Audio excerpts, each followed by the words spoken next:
우리가 여러 나라 가운데서도 또 복지가 많이 발달된 그런 나라 가운데 하나가 우리 민족이라고 얘기할 수가 있는데, 특별히 돌봄 서비스라는 이런 나라적으로 운영하는 부분들이 있습니다. 그래서 연세가 드신 분들이나 또는 어린 아동들을 갖다가 양육하기가 힘든 그런 지경 가운데 있을 때에 어떤 복지사나 이런 어떤 돌봄 하시는 분들이 오셔서 몇 시간씩 또는 하루 종일 그렇게 돌보아주는 이런 시스템이 있는데, 아시는 것처럼 이런 시스템이 있더라고 하더라도 모두가 다 신청한다고 다 받는 것이 아닙니다. 그 돌봄을 받을 수 있는 조건이 있다라는 거예요. 그래서 예를 든다라면 아동 같은 경우는 부모의 소득이 어느 정도냐, 또 부모 모두가 그 일들 가운데 또 취업을 아무도 하지 않는 상태 가운데 있으면 오히려 돌봄을 받을 수 없다라는 거예요. 아동의 나이도 생후 3개월부터 12세 이하까지만 그렇게 돌보아주고, 또 맞벌이 가정이나 아동을 양육하는 아버지나 어머니가 장애를 가진 사람이 있을 때에 그런 돌봄을 받을 수 있는 어떤 자격적인 요건들이 있다라는 거예요. 이런 말씀을 드리려면 오늘 말씀의 제목처럼 하나님이 돌봐주는 사람, 우리 하나님도 우리를 사랑하십니다. 그러나 모두를 다 돌보시지는 않는다라는 거예요. 여기 돌본다라는 것은 구원에 대한 부분을 이야기하지 않습니다. 구원은 누구나 믿음으로 주님을 영접하는 자에게 열려져 있음을 성경 우리에게 분명하게 증거하고 있기 때문입니다. 그러면 여기 돌보는 것은 무엇을 얘기하냐? 어찌 보면 신앙의 믿음의 자리 가운데 섰음에도 불구하고 하나님의 돌보심을 받지 못하는 자들이 있다라는 거예요. 정작 우리가 믿음의 길을 걸어가는 것은 능력의 하나님을 의지하고 그 하나님의 은혜와 사랑과 주시는 기쁨과 평안을 누리며 나아가는 이 삶을 우리가 바라보면서 나아가야 되는데, 정작 하나님이 너는 나를 돌볼 수가 없다 이렇게 얘기한다라면 어떻게 되겠어요? 오늘 우리가 주님은 하나님 말씀 가운데 바라보게 되면 돌보는 사람에 대한 부분들을 이야기하면서 제사를 드리며 나아가는, 다시 말하면 그 제사의 의미가 무엇입니까? 하나님 앞에 믿음으로 경배하며 나의 죄를 용서함을 받고 다시금 하나님의 은혜를 누리고자 하는, 그것이 바로 구약의 제사였다라는 거예요.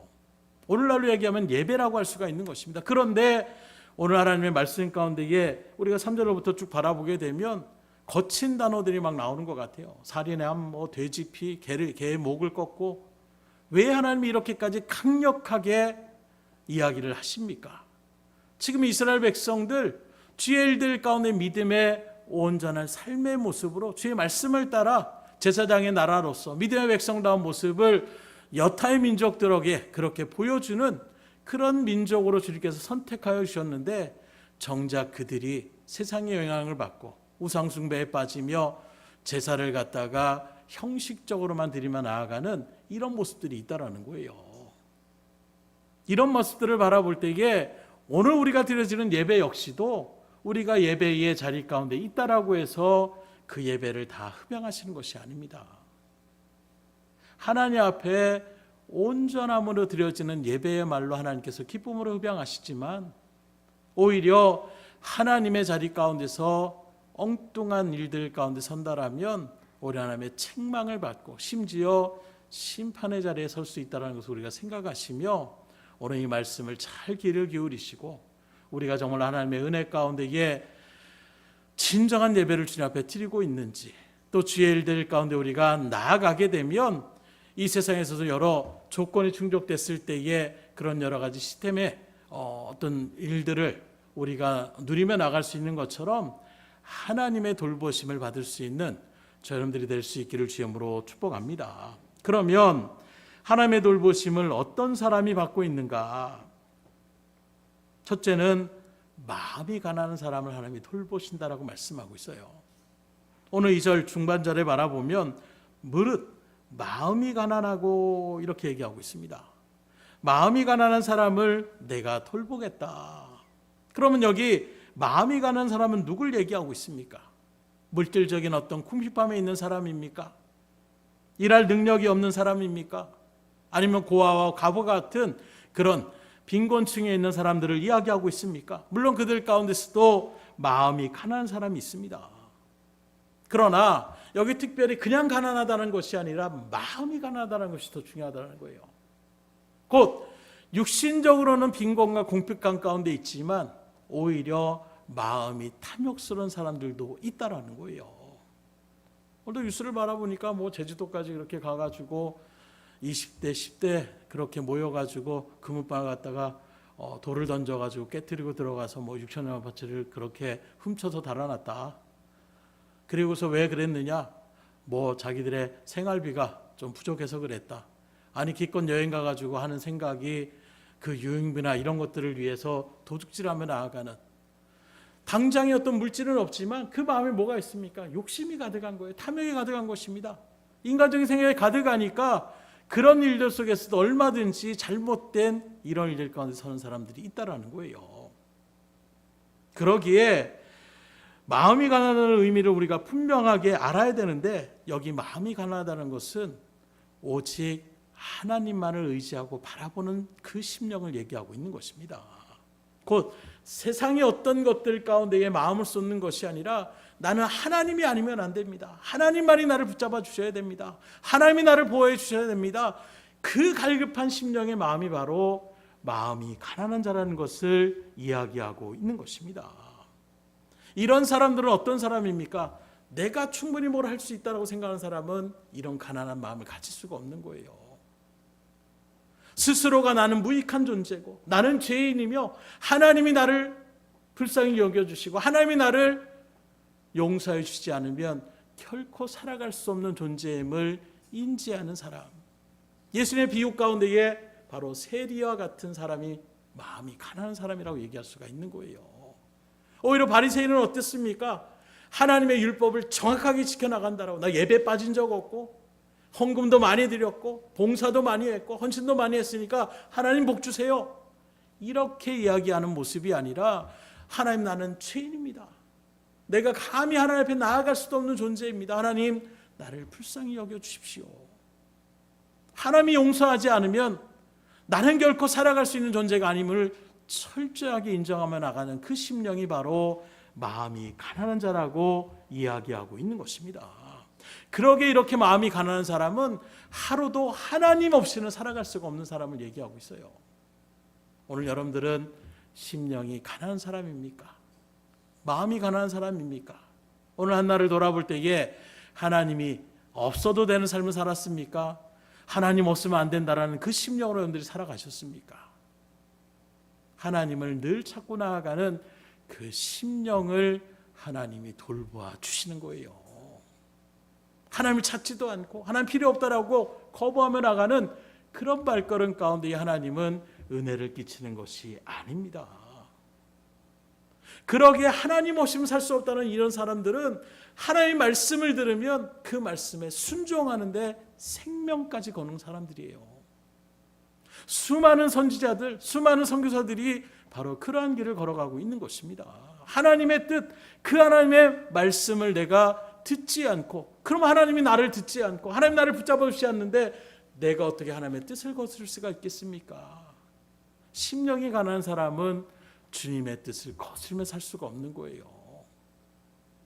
그렇게 주님 앞에 순종함으로 나아갈 수 있기를 주님으로 축원합니다. 이런 사람들에게 하나님 뭐라고 합니까?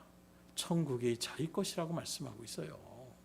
그래서 마태복음 5장 3절에 보면 심령이 가난한 자는 복이 있나니 천국이 저희 것이며, 여기 심령이 가난하다는 것, 오늘 마음이 가난하다는 것과 똑같은 것입니다. 천국이 어떤 곳입니까? 행복한 곳이죠. 걱정이 없는 곳이죠. 천국의 가장 큰 의미는 하나님과 함께 한다라는 거예요. 오늘 이사의 말씀처럼 마음이 가난한 자를 하나님이 돌보시는 것처럼 심령이 가난한 자가 천국에 저희 것이라는 것은 하나님의 돌보심 가운데에 있다라는 것을 우리에게 분명하게 증거하고 있는 것입니다. 우리가 살아가는 이 세상을 바라보세요. 빈부의 격차가 없을 수가 없습니다. 공산주의에 대한, 사회주의에 대한 부분들 여러분들이 아시는 것처럼 모두가 다 공평하게 살자. 하지만 그런 사회조차에서도 빈부의 격차는 더 벌어지게 되는 이런 부조리들을 우리가 바라볼 수밖에 없는 거예요. 지금도 어떤 사람은 하루에 라면 한 끼로, 또 또는 뭐 어떤 보니까 라면을 갖다가 반 개를 잘라서 반은 아침에 먹고 저녁에 먹고 뭐 이렇게까지 생활했다라는 이런 얘기들도 들어요. 이에 반해서 좀 넉넉한 사람들은 하루에 뭐 2, 3만 원, 4, 5만 원, 뭐 10만 원 이렇게 넘는 그런 한 끼의 식사를 그렇게 즐기는 사람들도 있는 것입니다. 그러나 경제적으로 가난하다고 해서 말씀드린 것처럼 마음이 동일하게 가난하지는 않다라는 거예요.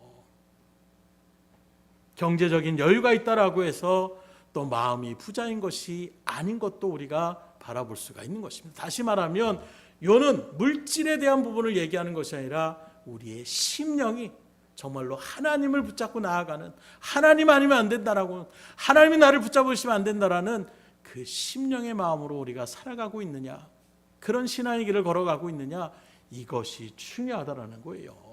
왜요? 오늘 말씀처럼 심령이 가난한 사람은 하나님의 은혜를 알고 그 하나님의 은혜를 붙잡고 살아가는 그 일들 속에 능력의 하나님의 손길이 그를 돌보시고 보호하여 주시기 때문인 것입니다. 똑같이 광야의 길을 걸어갔지만, 똑같이 가나안 그 젖과 끓이는 땅을 바라봤지만, 그 일들 가운데서 불평불만 가운데에 하나님 우리를 갖다가 매장지가 없어서 여기까지 끌고 와서 죽이려고 하느냐, 이렇게 이야기하는 사람들, 하나님 그들에게 진노하시는 거예요. 그러나 하나님을 의지하고 그들은 우리의 밥이다, 하나님이 우리 함께 하시면 우리가 충분히 그 땅을 점령할 수 있다라고 믿음의 고백으로 나아가는, 하나님만 있으면 된다라는 그 심령의 소유자였던 여호수아 갈렙은 젖과 끓이 오르는 땅에 그렇게 등장하고 하나님의 일들 가운데 쓰임받았던 것을 성경 우리에게 분명하게 증거하고 있는 것입니다. 생각해 보세요. 이렇게 하나님밖에 없습니다, 그렇게 매달리고 하나님 아니면 안 됩니다 나아가는 그 영혼들을 하나님이 그냥 내버려 두시겠어요? 그러니 하나님이 그런 사람들 돌보아 주시는 거예요. 아예 하나님 없어도 됩니다, 저는 제 힘으로 하겠습니다. 그럼 하나님 어떻게 하느냐? 기다리시는 거예요. 그래, 그럼 네 마음대로 한번 해봐라. 결국에는 그런 길 가운데 섰을 때에 탕자의 그런 모습이 우리 가운데 펼쳐질 수밖에 없는 거예요. 어떻습니까? 여러분들은 하나님의 이 능력의 돌보심을 받기를 원하십니까? 주님의 은혜를 누리기를 원하십니까? 그렇다면 마음이 가난해지기를 주의 이름으로 축원합니다. 내 마음 가운데 있는 탐욕을 내버리셔야 돼요. 다른 우상에 대한 그런 어떤 모습들을 우리가 내어 던져버려야 되는 것입니다. 우리의 마음을 철저하게 비우고 하나님만을 의지하고 하나님만을 바라보며 나아가는 그 믿음의 역사의 일들 속에 주님의 능력의 돌보심을 받고 하나님의 놀라운 은혜를 또 하나님의 영광을 환히 드러내 나갈 수 있기를 주의 이름으로 축원합니다. 그래서 우리는 하나님의 돌보심을 받기 위하여 마음을 비울 수 있으셔야 돼요. 이 시간 뜨겁게 하나님을 부르짖을 수 있기를 주의 이름으로 축원합니다. 두 번째로 하나님이 돌보시는 사람은 어떤 사람이냐? 통회하는 사람을 하나님이 돌보신다라는 거예요. 계속해서 2절 하반절을 보면 물은 마음이 가난하고 심령에 통회하며 이렇게 얘기하고 있습니다. 여기 심령에 통회한다. 먼저 통회라는 말은 자신의 모습을 부끄럽게 여기며 슬퍼하는 것을 얘기하고 있어요. 내가 왜 이런 일을 했지? 내가 왜 이런 일을 벌였지? 스스로의 어떤 일들을 갖다가 후회하며 슬퍼하며 부끄럽게 여기는 모습이 바로 통회하라고 얘기하고 있는 것입니다. 특별히 신약의 마태복음의 표현으로 바라보게 되면 통회한다라는 말은 애통한다라는 말과 동일한 그런 의미를 나타낸다고 얘기할 수가 있는 거예요. 그렇다면 애통이 여기는 사람을, 심령이 통회하는 사람을 하나님이 돌보신다고 했는데 뭘 우리가 애통해야 됩니까? 자신의 죄에 대하여 깊이 슬퍼하고 철저하게 회개하며 돌이키는 사람, 바로 그런 사람을 하나님이 돌보아 주신다라고 얘기하고 있어요. 보다 구체적으로 얘기하면 인간과 하나님 사이를 갈라놓는 그 불의에 대한 그 애통함을 가지고 주님 앞에 나아가는 사람, 나아가서 자기를 드러내며 자기의 의를 나타내며 자기 자랑 가운데 있었던 그 모습을 부끄럽게 여기고 하나님 앞에 철저하게 자기를 낮추며 나가는 그 애통하는 마음을 하나님 바라볼 때에 그 영혼을 돌보아 주신다라는 거예요. 에이, 뭐 그렇게까지 내가 하나님 앞에 빌빌대야 됩니까? 중요한 것은 이러한 통해가 없이는 우리가 하나님 앞에 나아갈 수 없다라는 거예요. 서두에 말씀드린 것처럼 오늘 우리도 이 마음 가운데 하나님을 은혜를 받길 원하고 하나님의 역사를 받길 원하고 하나님의 그 놀라운 은혜를 우리가 다시금 충만히 누리길 원하는 이 일들 가운데서 정작 우리가 심령의 통회함이 없이 하나님 앞에 낮아짐 없이 그렇게 나아갈 때에 하나님은 그 예배를 받으시지 않는다라는 거예요. 오늘 말씀하는 이사야 당시에 이스라엘 백성들은 자신의 죄를 깨닫지 않았습니다. 민족적인 우상 숭배를 하면서도 그게 잘못된 것인지를 알지 못하는 거예요. 하나님 앞에도 복 받고 여기에도 또 내가 복 받으면 나한테 뭐 유익인데, 철저하게 자기의 어떤 만족감을 위해 나아가는 그들의 완악한 심령에는 하나님이 어떠한 말씀을 하는지 어떤 뜻을 얘기하는지 들을 필요성을 느끼지 않는 거예요. 오늘 일도 그렇지 않습니까? 내가 삶을 살아가는데 아무런 문제가 없고 굳이 하나님 찾지 않아도 내가 하루의 삶의 일들을 할 때에도 뭐 그 일들을 내 힘과 능력으로 충분히 할 수 있다라는 그런 생각 가운데 우리가 살아가면서 나름의 만족감을 느끼며 나아갈 때에 하나님은 그 영혼을 돌보시지 않는 거예요. 그런 예배를 하나님은 기쁨으로 흡양하시지 않는 것입니다. 오히려 하나님의 말씀 가운데 보면 소를 그렇게 소 한 마리가 요새도 몇백만 원씩 하잖아요. 그 소를 갖다가 제사를 드리는데 어이구 저 사람 좀 부자구나, 대단한 것도 드리니까 받겠구나, 아니라는 거예요. 그런 소를 잡아 드리는 것을 살인함과 다름이 없다라고 하나님은 아주 그것 자체를 갖다가 가져오지 말라라고 얘기하고 있는 것입니다. 어린 양을 제사를 드리는 그런 일들 가운데에 개의 목을 꺾음과 다름이 없다. 쓸데없는 짓을 하고 있다라는 거예요. 잔인한 짓을 하고 있다라는 것입니다. 왜 그 짐승을 가져와서 왜 배를 가르고 각을 떠서 그렇게 번제물로 드리냐는 거예요. 살인을 즐기냐?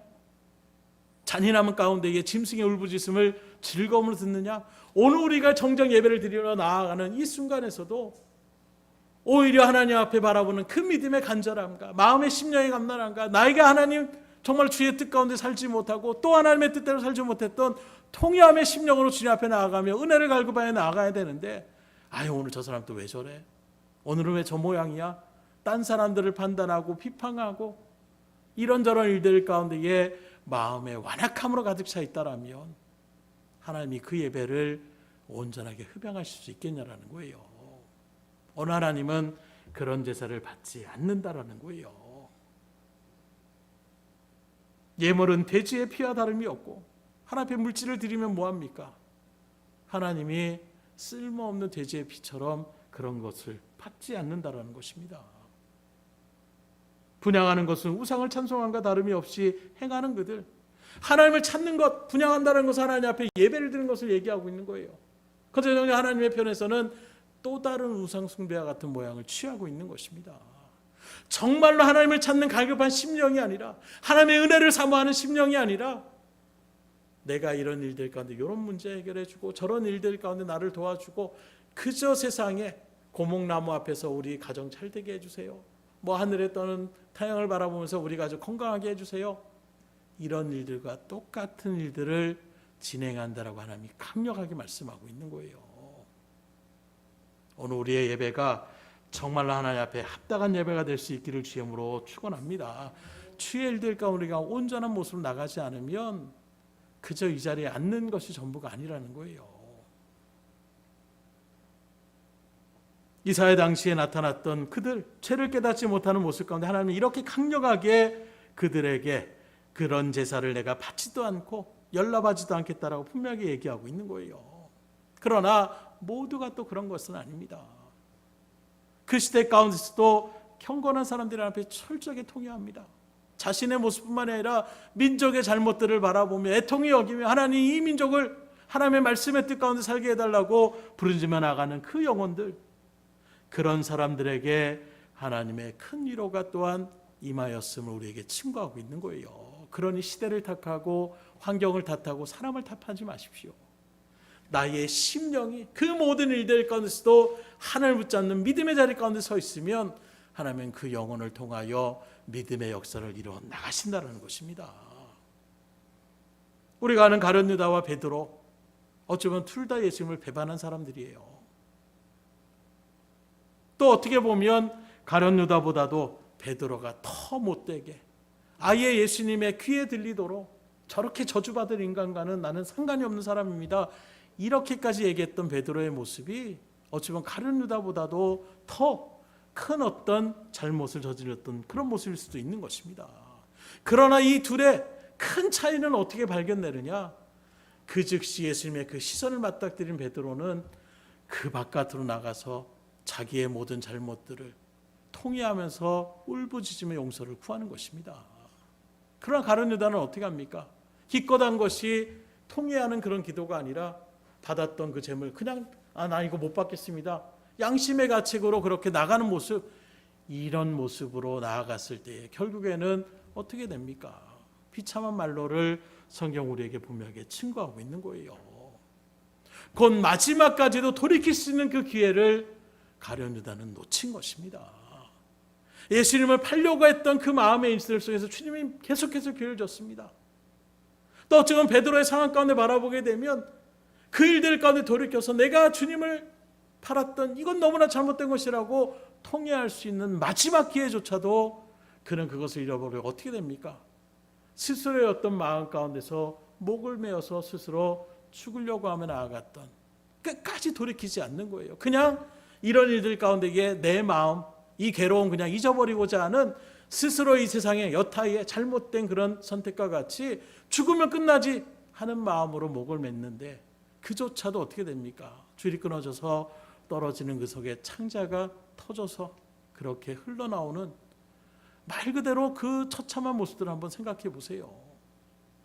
그리고 두고 오늘도 수천 년이 지났지만 믿음의 성도들을 통해서, 아니 하나님을 알지 못한 사람들에게도 가룟 유다 하면 배반의 아이콘으로 그렇게 일컬어지는 정말로 그런 일들 가운데 설 수밖에 없던 거. 왜요?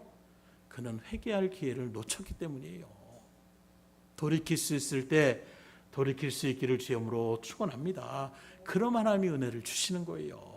그래서 오늘 심령의 통회함을 갖고 나가셔야 됩니다. 바리새인처럼 나 이렇게 그래도 열심히 하지 않습니까? 이런저런 것들을 이야기하는 것이 아니라 하나님 앞에 철저하게 내려놓으면 나아갈 수 있는, 프랑스의 유명한 작가 모파상이라는 사람을 아마 들은 적도 있고 또 그의 책을 읽으신 분들도 있을지 몰라요. 이 사람이 원래는 신학을 공부해서 신학의 길을, 그렇게 사역의 길을 걸려고 했던 그런 학생이었습니다. 그러나 신학교에서 퇴학을 당해요. 왜 퇴학을 당했느냐? 신학교를 다니면서도 여전히 방탕하고 그런 생활을 놓지 않고 나아가는 그 일들 속에서 그것이 발각이 돼서 퇴학을 당하게 됩니다. 그 후에 아예 신앙과는 담을 아예 쌓기로 해요. 내 인생의 주인공은 나다. 예수님이 무슨 나의 주인공이냐? 내 뜻대로 내가 삶을 한번 내가 즐기면서 살아가겠다. 이런 마음으로 결심을 합니다. 그리고 문학의 뜻을 갖고 정진하는 가운데 10년 만에 유명한 작가가 돼요. 그가 쓴 작품마다 엄청난 베스트셀러가 됩니다. 부를 축적하게 됩니다. 지중해에 요트가 있고 또 노르만디에 별장이 있고 프랑스 파리에는 호 아파트를 그렇게 살면서 수많은 여자들을 그렇게 또 만나며 나아가는 이런 일들 가운데 허랑방탕히 살아가는 거예요. 그런데도 많은 비평가들은 여전히 그에게 찬사를 보냈고 많은 사람들이 그를 흠모하며 그의 어떤 문학을 그렇게 좋아하며 나아가는 이런 일들 가운데 있는 것입니다. 그랬던 그가 어느 날부턴가 안질병과 불면증에 시달리기 시작하는 거예요. 눈이 어두워지기 시작하고 잠을 잘 이루지 못합니다. 그러다가 1892년 새해 1월 1일 첫날에 어떻게 하느냐? 삶을 살아가는 아무런 이유가 없다. 이런 마음을 가지고 자기가 늘 사용했던 종이를 이렇게 자르는 칼을 갖다가 목을 겨워가지고 그래서 자살을 시도했는데 다행히 생명은 구했어요. 그러나 이미 그의 정신은 온전치 못했습니다. 정신병동에 그렇게 몇 달 동안 알 수 없는 말을 그렇게 철교하다가 43세의 짧은 나이로 생을 마감하게 됩니다. 그리고 그의 무덤의 묘비병에는 그가 말년에 쉴 새 없이 얘기했던 그런 말이 써 있는데, 나는 모든 것을 소유하고자 했지만 결국 아무것도 소유하지 못했다. 그런 의미적인 어떤 말을 남기더라는 거예요. 겉으로 볼 때는 그가 정말 원했던 부자의 꿈을 이룬 것처럼 보이지만 실상은 비참한 일생을 살았던, 마음에 늘 허전함이 있었던 그런 마음의 모습을 우리가 바라볼 수가 있는 것입니다. 신앙적으로 바라보면 왜 그렇겠습니까? 하나님 없는 삶은 그와 같을 수밖에 없음을 우리는 예표적으로 그의 삶을 통해 바라볼 수가 있는 거예요. 하나님을 떠난 인생은 평안이 있을 수가 없는 것입니다. 그래서 요한복음 14장 27절에 주님은 우리에게 분명하게 증거합니다. 평안을 너희에게 끼치노니 곧 나의 평안을 너희에게 주노라. 내가 너희에게 주는 것은 세상이 주는 것과 같지 아니하리라. 너희는 마음에 근심하지도 말고 두려워하지도 말라. 나의 평안을 너희에게 주겠다라고 말씀하고 있어요. 오늘 그 평안을 누릴 수 있기를 주님으로 축원합니다. 그러면서 주는 말합니다. 내가 주는 이 평안은 세상이 주는 것과는 분명하게 다르다라는 거예요. 세상이 또 물질이, 건강이, 권력이 주는 평안은 일시적입니다. 그러나 주님이 주시는 평안은 영원함을 믿으시기를 주님으로 축원합니다. 그래서 잠깐 그 평안을 잃어버릴 수는 있지만 금방 주님 앞에 기도하면 오늘 새벽에 같이 나눈 것처럼 주님 앞에 다시금 나아갈 때에 하나님 우리에게 평안을 주시는 거예요. 잠깐 우리가 근심할 수 있지만 하나님 앞에 다시금 그 근심을 내려놓고 기도하며 주님 앞에 나아갈 때에 다시금 우리에게 평안을 주시는 것입니다. 이러한 주님이 주시는 평안을 누리시길 원하신다라면, 주님이 주시는 참된 복을 누리길 원하신다라면 이 시간 먼저 여러분들의 죄를 심령의 통회한 가운데에 주님 앞에 아뢰며 나아갈 수 있기를 주님으로 축원합니다. 반드시 하나님의 돌보심 가운데에 평안을 우리에게 허락하여 주실 것입니다. 마지막으로 하나님은 말씀을 따르는 사람들을 돌보심을 이야기하고 있는데 2절 하반절 계속해서 보면 물은 마음이 가난하고 심령에 통회하며 내 말을 듣고 떠는 자 그 사람은 내가 돌보려니와. 여기 보니까 내 말을 듣고 떠는 자 그 사람을 내가 돌보아 주겠다라고 말씀하고 있습니다. 세 번의 성경으로 좀 더 쉽게 풀이하면 나를 두려워하고 내 말을 따르는 사람, 이런 사람이 내가 좋아하는 사람이다, 이렇게 번역을 하고 있어요. 왜 하나님은 말씀을 잘 따르고 잘 듣는 사람을 좋아하실까요? 그 이유가 뭡니까? 로마서 10장 7절에 보면 믿음은 들음에서 나고 들음은 그리스도의 말씀으로 말미암으니라. 그러니까 하나님의 말씀을 잘 들으면 믿음이 생겨난다라는 거예요. 하나님께 대한 분명한 신뢰와 믿음이 생긴 사람을 통해 하나님은 믿음의 역사를 이뤄 나가시기 때문에 말씀을 잘 듣는 사람을 하나님이 좋아하시고 기뻐하시고 돌보신다라는 것입니다. 우리가 아는 성경 가운데에 믿음의 사람 하면 가장 떠오르는 사람이 누굽니까? 믿음의 조상이라도 일컫는 아브라함을 우리가 바라볼 수가 있어요. 이 아브라함의 그 행적을 바라보게 되면 뭡니까? 갈 바를 알지 못하지만 하나님이 가라 하는 그 말씀만 붙잡고 그대로 순종하며 의지하 나갔던 그 발걸음이 바로 믿음의 모습을 우리에게 분명하게 증거하고 있는 거예요. 내 사랑하는 독자 이삭을 나에게 바쳐라. 아이고 뭐 말도 안 되는 하나님 말씀입니까? 그 하나님의 말씀을 그대로 듣고 실천하며 나가는 그 모습을 하나님이 인정하시고 그의 믿음을 하나님이 복되게 하여 주셨음을 우리에게 증거하고 있는 것입니다. 또 제사장, 또 선지자, 왕의 역할을 감당하며 나갔던 사무엘과 같은 사람을 바라보십시오. 그도 하나님의 말씀에 늘 순종하며 나간 사람인 것입니다. 어렸을 때부터 주의 음성을 듣고 그대로 또 엘리 제사장을 찾아가서 이야기하는 거예요. 그때 엘리 제사장이 3번이나 그러니까 야, 또 그런 사무엘아 음성을 들으면 내가 여기 있습니다. 말씀하옵소서. 주의 말씀을 듣고 그가 온전하게 하나님의 뜻 가운데 섰을 때에 맡겨진 주의 일들을 감당해 나갔던 위대한 지도자의 역할을 감당했음을 우리가 바라볼 수가 있는 거예요. 또 신약에 우리가 잘 아는 마르다, 마리아 같은 그런 사건들 또한 우리에게 뭘 얘기하고 있습니까? 먼저 정말로 예수님을 영접하고자 했고 간절한 마음으로 주님을 초청하여 열심히 음식 준비를 했던 마르다, 그의 어떤 헌신도 본받을 만해요. 그런데 어느 순간에 그런 헌신의 마음이 한순간에 변하게 됩니다. 뭘로 변합니까? 말씀에 의지하며 나갔던 것이 아니라 자기의 감정으로 나가다 보니까 손은 분주하고 바쁜데 장작 동생 마리아가 보이지 않고 일을 막 같이 도와줘야 되는데 안 하니까 뭐가 솟구쳐요? 기쁨으로 주님을 초청하고 나갔던 그 마음이 이제는 분노와 괴로움으로 그 마음이 가득 차게 되는 거예요. 그래서 어떻게 합니까? 기껏 주님 초청해 놓고 주님한테 주님 저 동생 그냥 저렇게 앉아있으면 뭐합니까? 저를 또 도와달라고 그렇게 이야기하십시오. 좀 강한 어조로 얘기하는 것은 주님이 들었을 때에도 주님 제가 좀 일이 있으니까 우리 말이라도 좀 데리고 와서 같이 일을 도와줄 수 있게 이렇게 얘기 안 했던 거 왜요? 주님이 반응했던 말씀이 그렇습니다.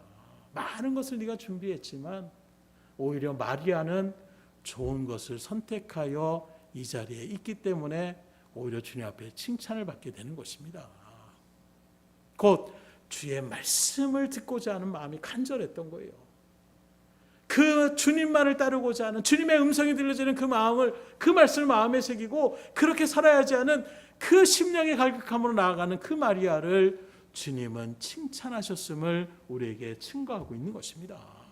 이처럼 하나님은 하나님의 말씀을 잘 듣고 잘 따르는 사람을 좋아하시고 은혜를 베푸시며 그를 통하여 믿음의 역사를 이뤄 나가시는 거예요. 그래서 우리가 하는 신앙의 길은 그냥 무조건적으로 나가는 것이 아닙니다.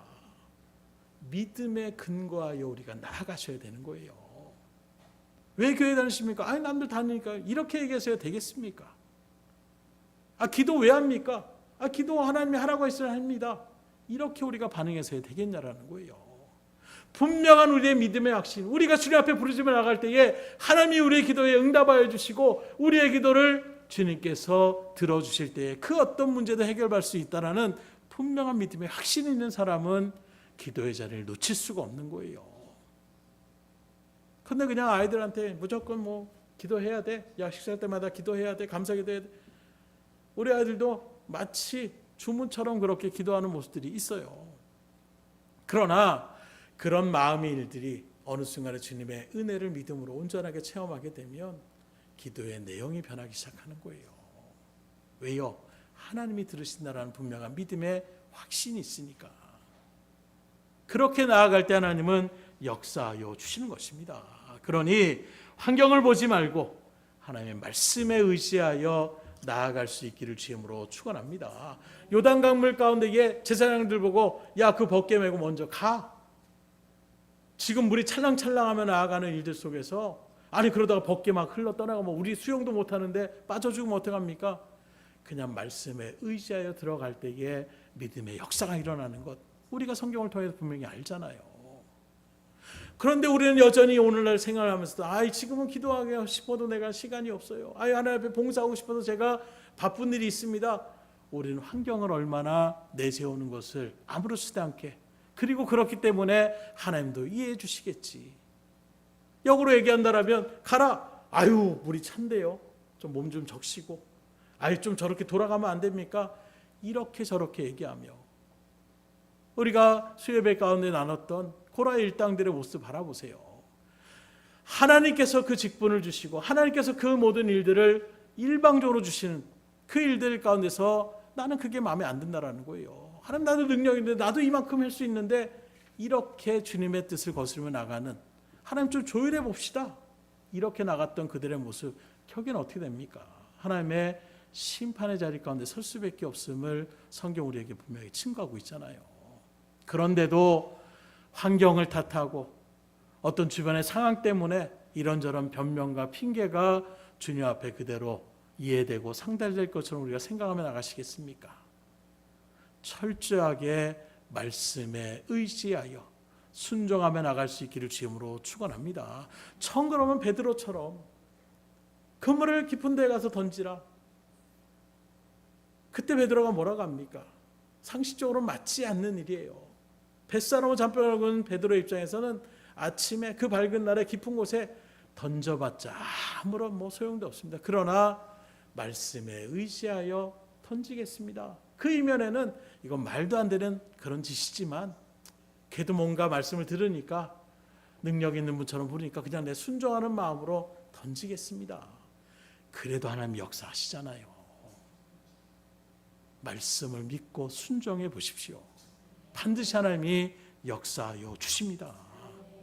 그래서 이번에도 새로 이제 열심으로 달려고 하신 분들을 신방하며 나가는데, 예전에 신앙생활 했다가 이제 좀 세상으로 나아갔던 마음에서 다시금 이제 주님 앞에 나아가려는 그런 모습에서 제 귀에 인상 깊게 말씀했던 고백했던 고백이, 이왕에 신앙생활하면 열심히 해야죠. 이 얘기를 강력하게 하시더라고요. 허투루는 안 했다는 거예요. 이전에 내가 신앙생활 안 하면 안 했지. 그런 분들이 또 그런 일들을 강력하게 하시더라고요. 예전에 직분을 맡았을 때에도 뭐 열심으로 봉사하고 충성하며 나갔던 그런 발걸음이 있었다는 거예요. 근데 왜 못하셨어요?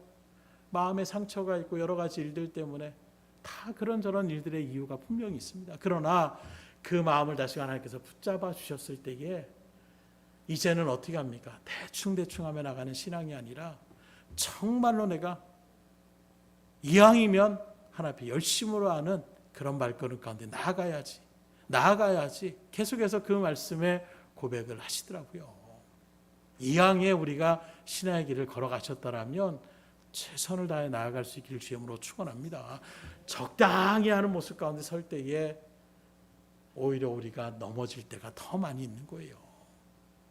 철저하게 주님을 붙잡고 나아갈 때에 흔들릴 때는 있지만 바로 그런 사람일수록 하나님을 더욱더 심령이 가난한 마음으로, 심령을 통해 하는 심령으로 주님 앞에 부르짖며 나아가는 것입니다.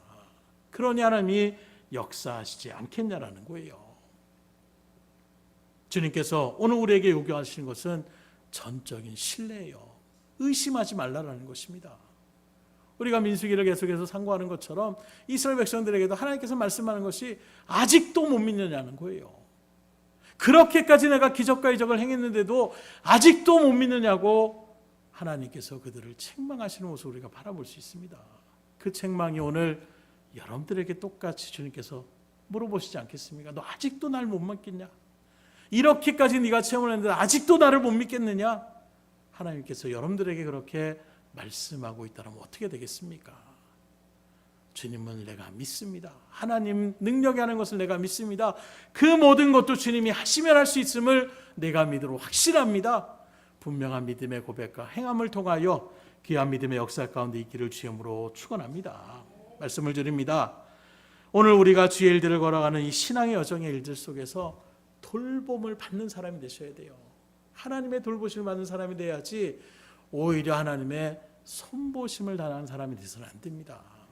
손보시다는 표현을 여러분들 아실 거예요. 이거 손 좀 대야 되겠는데, 이런 표현은 뭡니까? 뭔가 곁길을 가고 잘못된 길을 갔을 때에 손을 댄다라고 이야기를 하는 거예요. 어떤 사람을 손을 보십니까? 여전히 세상에 탐욕에 쩌들어 있는 사람, 우상숭배에 빠져 있는 사람, 하나님 멀리 떠난 사람, 자기가 최고인 줄 자기 멋대로 살아가는 사람, 형식적으로 신앙생활하며 나가는 그 손길, 하나님은 그들에게 손을 대시는 거예요. 왜요? 믿음으로 깨달으라고. 오늘 여러분들은 하나님의 손을 보는 자가 되기를 원하십니까? 하나님의 돌보심을 받는 자가 되기를 원하십니까? 그렇다면 오늘 말씀처럼 심령이 가난할 수 있기를 주님으로 축원합니다. 하나님 아니면 안 됩니다. 하나님만 있으면 됩니다. 하나님 붙잡아 주셔야 됩니다. 하나님 인도해 주셔야 됩니다. 가난한 심령을 주님 앞에 나아갈 때에 하나님 돌보아 주시는 거예요. 또 나 자신의 나약함과 연약함을 철저하게 주님 앞에 내려놓으실 수 있으셔야 돼요. 하나님, 내가 죄인입니다. 하나님 붙잡아 주셔야 됩니다. 내가 오늘도 주님의 뜻대로 살지 못했습니다. 철저하게 심령에 통해하는 사람, 그리고 이제 주신 말씀을 따라 그대로 순종하며 나아가겠습니다. 말씀에 의지하여 그물을 내리겠습니다. 말씀에 의지하여 발걸음을 옮기겠습니다. 말씀에 의지하여 담대히 선포하겠습니다. 주님의 뜻대로 고백하며 나가셔서 주님의 친정한 돌보심을 받으시고 그 능력의 주님의 능력 가운데에 하나님의 놀라운 역사를, 믿음의 역사를 이뤄나가시는 저여러분들이 될 수 있기를 주님으로 축원합니다. 기도하겠습니다.